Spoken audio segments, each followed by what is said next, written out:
Hello everybody. My name is YNG. I am 8 years old. I am participating in the 17 under 17 Young India Challenge. Today I am building an innovation. This is a Ferris wheel, but it can also double as in windmill. It will both be fun and useful.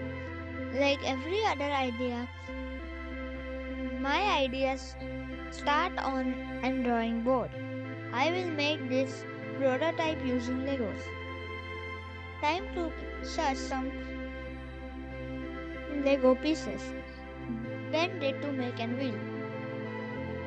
Support system balance is very important. I learned about circle and its radius in this step. Triangle shaped support beams are very stable. I learned about triangles in this step.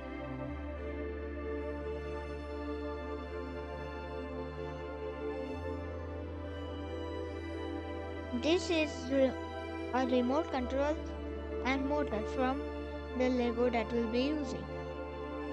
Attaching the motor and the battery box to the structure.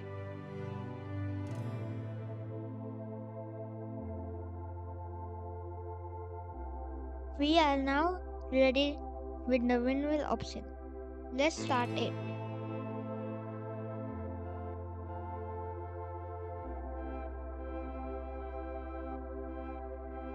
When we don't want to use this as a windmill, we can use it as a Ferris wheel. How did you like our project? Thank you for watching.